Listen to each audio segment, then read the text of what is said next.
Muy buenos días, iniciamos una clase más para poder trabajar con ustedes. Un mensaje de positivismo. Los problemas son como un martillo. Si somos de vidrio nos rompe, si somos de hierro nos da forma. ¿De qué material estamos hechos nosotros? ¿De vidrio? ¿Un material frágil? ¿O estamos hechos de hierro? Que nos podemos ir amoldando hasta encontrarnos con un objeto pero que valga la pena. Eso va a depender de cada uno de ustedes, señores. Ahora es el momento. Bien. Oraciones y sus tipos es el tema para el día de hoy. Por cierto, las clases Zoom se suspendieron esta semana. A partir de la siguiente tenemos clases Zoom. 5 minutos antes de la hora y 5 minutos después se cierra la sesión, nadie entra. ¿Ok?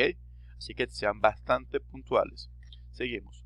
¿Qué es la oración? La palabra o conjunto de palabras que forman una unidad con sentido completo, autonomía sintáctica y con una curva de entonación.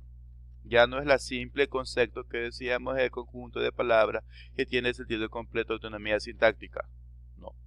Es la palabra o conjunto de palabras que forman una unidad con sentido completo. Quiere decir que todas las palabras de esa oración tienen que ser con sentido y se tiene que entender.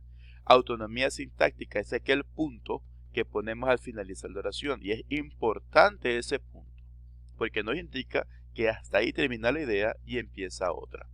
Y con curva de entonación. Vamos a ver por qué es necesaria esa curva de entonación. ¿Ok?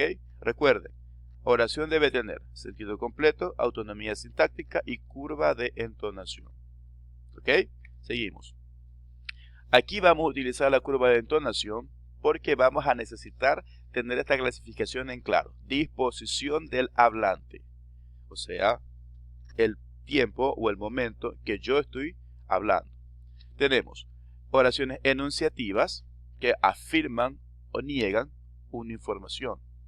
Interrogativas que son directas o indirectas pero en forma de pregunta.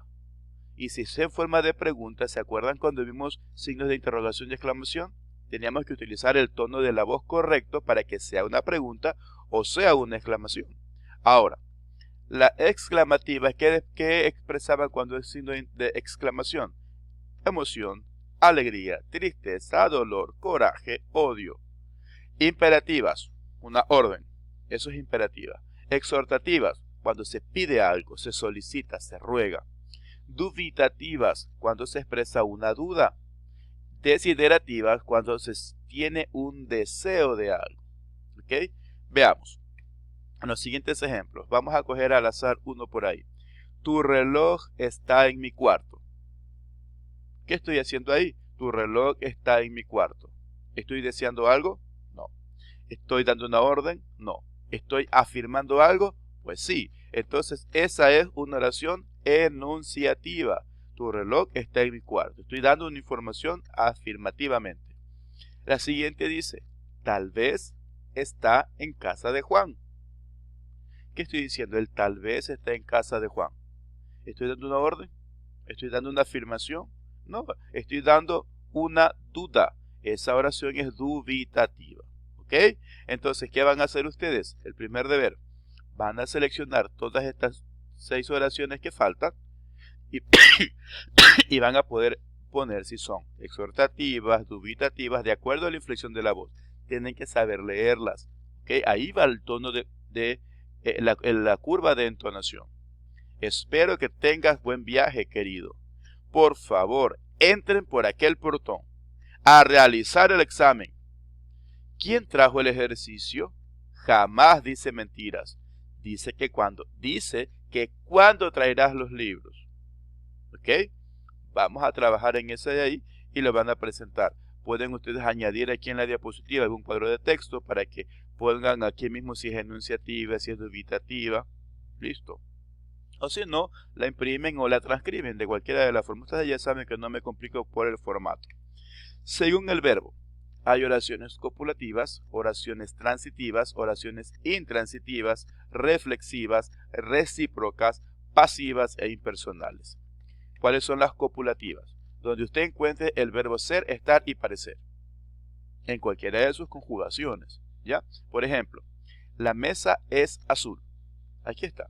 El verbo sirve de enlace entre el sujeto y el atributo o el adjetivo. En este caso, la mesa sujeto y el color de la mesa azul, Y aquí está el verbo copulativo, es.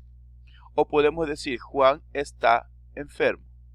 Juan, el sujeto, enfermo, el atributo, y está el verbo copulativo. Cuando aparece en esta oración, verbo ser, estar y parecer en este tipo de estructura de la oración, es una oración copulativa.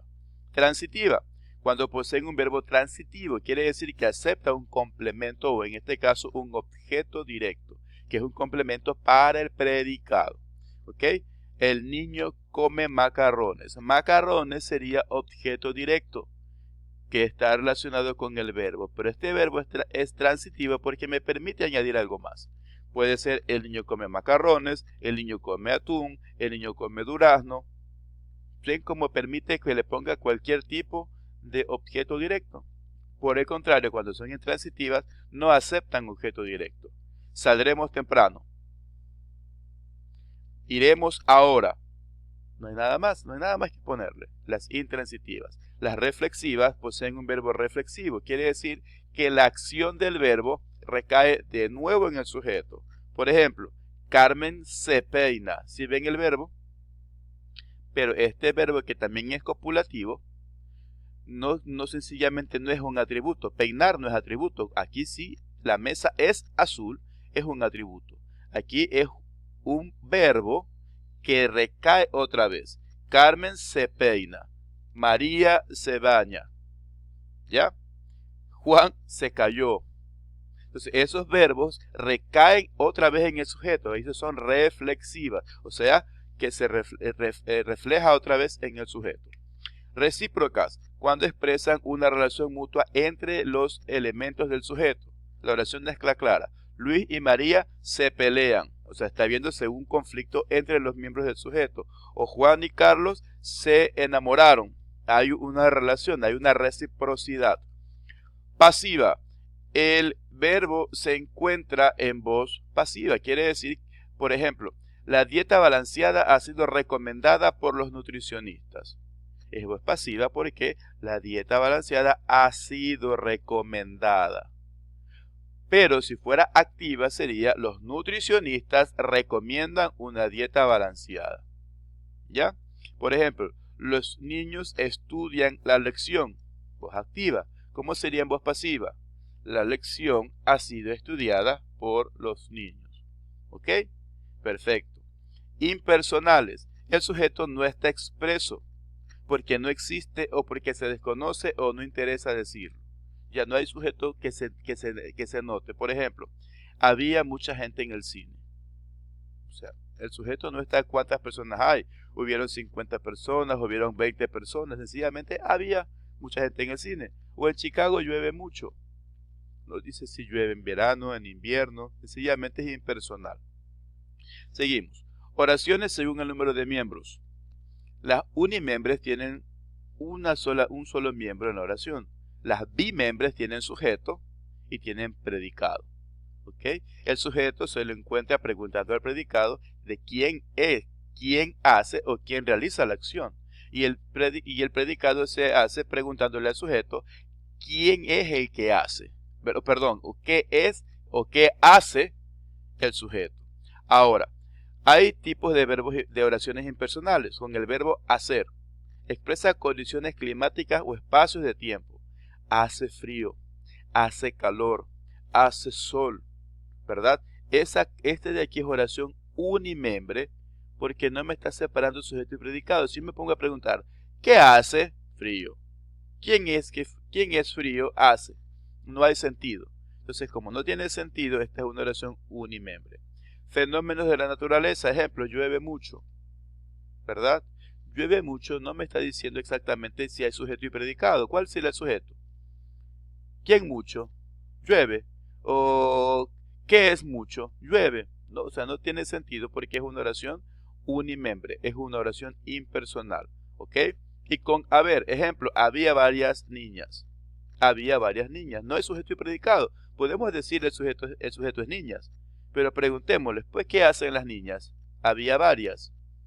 No tiene relación. Entonces, por eso es una oración impersonal cuando no se expresa el sujeto como debería de ser. ¿Ok? Recuerden, unimembres y bimembres. unimembres un solo miembro, bimembres que tienen sujeto y predicado. Ahora, según el número de miembros vamos a poder nosotros detectar a qué grupo pertenecen las siguientes oraciones. Segundo deber. Van ustedes a seleccionar estas oraciones, a leerlas bien, para saber si es que hay oración con un solo miembro o dos miembros. Por ejemplo, si eso es que es oración unimiembro y bimembro, ¿eso es predicado? No, hay un solo miembro. Sí. ¿Qué quiere decir ese sí?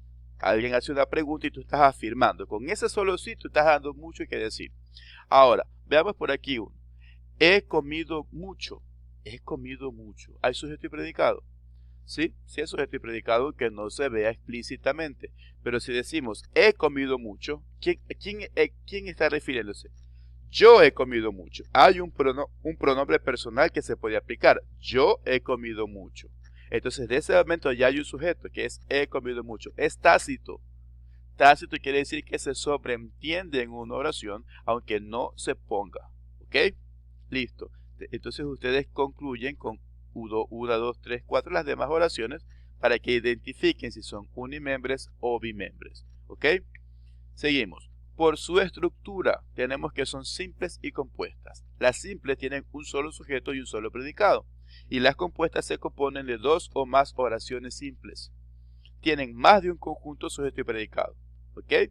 Las oraciones complejas están formadas por una oración simple y una o más proposiciones subordinadas. Quiere decir que tienen más complementos, que tienen más partes. No llegan a ser un párrafo, pero tienen más estructura en la oración. Simples, solo sujeto y solo predicado.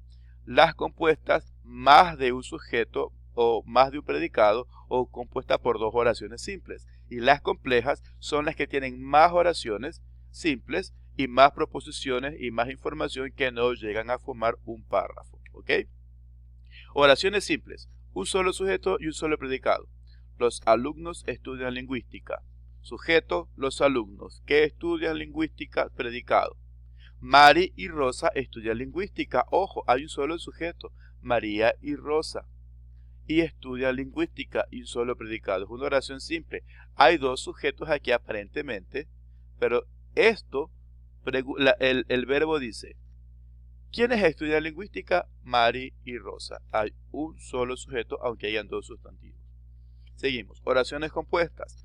Más de un conjunto sujeto y predicado.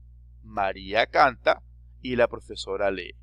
Si se dan cuenta, tenemos sujeto 1, predicado 1, verbo, ¿verdad? Y tenemos sujeto 2 y predicado 2. María canta y la profesora lee. Aquí tengo una oración simple y otra oración simple. Al juntarse estas dos, pues ya sería una oración compuesta. Y con eso estamos terminando la clase de hoy día. Recuerden que tenemos la oración. ¿Qué era la oración? La oración era la palabra o conjunto de palabras que forman una unidad con sentido completo, con autonomía sintáctica y con una curva de entonación. Analizamos todos los tipos de oraciones según la disposición del hablante. Tenemos enunciativas, interrogativas, exclamativas, imperativas, exhortativas, dubitativas, desiderativas. Ahí tenemos los ejemplos que tenemos que terminar con este trabajo según el verbo. Copulativas, transitivas, intransitivas, reflexivas, recíprocas cuando el verbo volvía la acción al sujeto, pasivas, impersonales. Teníamos también según el número de miembros, unimembres o bimembres, el ejercicio que tenemos que realizar. Tenemos las oraciones según la estructura cuando son simples, compuestas y complejas. Simples, un solo sujeto y un solo predicado. Compuestas, dos oraciones simples en una, o pueden haber dos sujetos y dos predicados, así como está en este tipo de estructura. ¿Ok? Es muy diferente de lo que ustedes pueden observar acá, que hay dos sujetos, pero ligados con un mismo verbo. Dos sujetos de un mismo verbo. Acá tienen sujeto predicado, sujeto y predicado. Pues bien, esperamos que realicen los dos deberes que tienen para hoy. En la siguiente clase pues trataremos un tema también interesante. Esperamos tener su presencia, esperamos que vean el video y puedan trabajar en todos sus talleres. Por mi parte ha sido todo. Que tengan muy buenos días.